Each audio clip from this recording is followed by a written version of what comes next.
like that, I have to say. Oh, yeah, I agree with that. Totally agree. Yeah, Yeah. bitches. I used that one in an argument recently. I think we all know that wasn't a good one. Yeah, I don't like bitches. Oh, I don't mind if we're calling it to each other. I think it's a suitable word for during a row. It's one of the less offensive. I just don't like it when men, just refer to us Oh, collectively as I bitches. see. Yeah.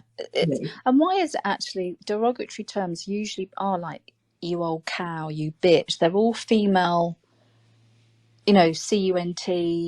Why are they also, they're all, Because it's usually from males to females. That's why there are so many of these derogatory yeah. terms, because it's about male control. Could you imagine if just there were just even 50% of derogatory terms from females to males? Yes, and we don't even know what they look like because we don't have them, and there's many reasons why we don't have them. They're usually to do with an aspect of, well, there usually is a point. Do you know what I mean? They're to do with something. They're not just, oh, I don't like you, so here's They're not to a do with word. them male physicality, though. Well, Male dickhead is. derogatory terms It's for, more to do yeah, with okay, their behaviour. that's true. Yeah, But by and dickhead, large, ball bag. There's actually loads. I grew up on a council I estate, just don't so I know know I've them. them. suddenly got them. I've suddenly got them coming into my Also, head. Yeah, ball bag. I haven't heard that one for ages. yeah, I know. But and I I don't use think that's these terms derogatory all there. day long. I live with Winston, so I'm always saying you ball bag, you dickhead, and all this. But I think the worst, the one that men don't like, and it really does cut to the quick, and it's relevant, is pig. That's the one they hate, and that's the one that, because it's the truth. Sorry. Really, I don't think they Yeah, dislike I'm that very surprised much. at It's just, that. Oh, every time I've said it to one of them, they have become really angry or really very upset, and been asking, why pig? Why did you call me a pig? They hate it. if you shout pedo or rapist at them, that really gets them upset. Yeah, I must admit though, I think that's pretty. Oh, pedo and rapist. I think because that's actually It's accusatory. That really cuts to the bone, isn't I still don't it? care. I love it. The thing is, though, one can't call just any man a pedo or rapist, but one can just call any man a pig. I think that's the difference when we're talking about derogatory terms. Because I could say, oh, GB, you rapist pedo. That's not right because that's saying that you've committed a crime. But I could just use something else like, oh, you bitch, you miserable cow, or something. Do you know? And that's fair enough because I'm not accusing you of committing a crime. I'm just making an observation in the moment or whatever. Do you know what I mean? Yeah, yeah. It's like it's no different from saying you murdering bastard. It would be completely inaccurate, and it's a. But then I agree with Jane's right to say it. Bring on. I have a right to say it. In my view, is statistically speaking, the chances are they've been too near child content, etc. And they've probably done some shit thing to some woman at some point in their life. Really, statistically speaking, I'm sorry. Really, if we actually went out rather than stopping and searching people with no evidence, if we're going to do that, stop and search people's, with a forensic drive search. I've been trying to look into the FPAs, RSHE in schools, which they have misled, I would say, about their, how they only go with the scientific side. So I tweeted the Safe Schools Alliance, and they said no, their program of Jasmine and Tom is not biologically accurate. So after a couple of tweets back, I'm trying to find out because it's quite hard when you because they said to the parent, they said, oh, to all the parents, they said, oh, you know when one of them asked, what's the, the materials, can we have a look at the materials? And they said it's all online. And it is, apparently, but you have to pay for it. So I also want to know, is it okay for them to say that? And I've just been trying to sort of trawl a bit through their website, but everything is behind a paywall. You do need to pay to get access to the material, so it makes me really That's suspicious. naughty. That's really naughty, because there's plenty of, I was a single mum, there's plenty of people, even couples, that won't be able to afford to pay for something. That should be absolutely available, accessible. That's seriously important stuff. Copy. Be sure to copy everything, even if you don't have anywhere to share it at the moment. And where is the science then? Because that's not scientific.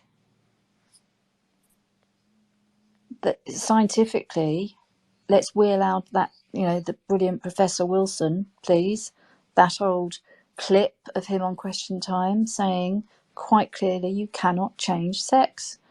What's happened to science?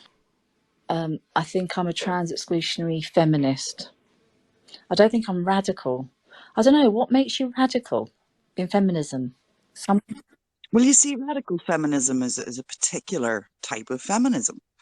And so I'm not really, I wouldn't call myself a radical feminist because, obviously I know a good bit about it now, but I'm not, I wouldn't say that I would know enough about it to call myself such.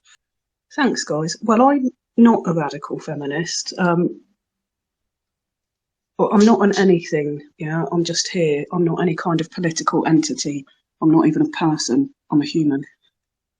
Now, that's the radicals saying that other feminists don't understand that it's biology. But it's a tad confusing to me because it's the radical feminists who layer everything with politics. So therefore taking away from the biological aspect. Radical means root, which means home, which is what domestic means. That's all I've got to say. Sorry, guys. I'm not even stoned. Okay, I'm sorry, I'm really, really showing my age. McRae, hi, lovely to see you. Hi again, guys. I'm glad McRae just said what she said, because what I really feel about radical feminists, what I believe about them, having only learned about them over the last 2 or 3 years on Twitter, and they're not all in Kylie's spaces, they're dotted around. I think they're a very... So what McRae said about the scattergun approach to issues, to addressing issues, yeah, I think they're very confused, and I don't think that, and I'm not talking about more old school people who Belfast was mentioning, except for Dorking, where a lot of the younger radfems have got their ideals from. I've read a little bit of Dorking and find her incredibly dangerous, to be honest. So yeah, the radfems think they're doing great things by, sharing their ideas and sharing ideas from people like Dorking. They think they're doing great things, but my perception is they're actually quite damaging people, separatist people, and incredibly unrealistic. But when McRae said, about one rad femme chatting to an American woman, and she said, we could never agree because of your stance on abortion, just reminded me of what I saw earlier today, scrolling through Twitter. Hold on, I took a screenshot. Give me a sec. Yes. Hamza Youssef commits to introducing abortion up to birth and sex-selective abortions. I don't want to just go on about Scotland in particular because I'm not there and we get it a lot on here. But what the fuck is all I can say. What the fuck? The Scottish First Minister is committed to people being able to have abortions up to 9 months pregnant and sex selective abortions. I mean, well, help. Well, I mean, this is going to be an unpopular reply to that, but sorry, I'm fiddling around trying to find a dog treat. Found them. Sorry about this scrunchy noise. I think that really is. Hold on. Oh, thank God for that. Got it out. Right, sorry. I think that's cultural, and that's going to be really antagonistic, and it's not meant to be. But I think that's a cultural thing, and that's scary, because as soon as you start bringing, this is much like when China, obviously theirs was to do with population control, wasn't it, rather than religion. But their culture, their population control, where it was only one child, and you ended up with thousands upon thousands of abandoned baby girls. And I don't know if anybody remembers the documentary that was really quite horrific about the baby girls that were left to die because they only wanted to have a son. Is that me now? Yeah. I just found an article in the Catholic Herald which says Useless wants to bring forward abortion decriminalisation proposals in this current parliamentary term. Policy which pro-life group says will mean abortion up to the birth of for any reason. As you've already said, it's 24 weeks or for pregnancy. According, Scotland will have the most what's the word? Extreme abortion rights in the world, because the EU countries have to 12 weeks.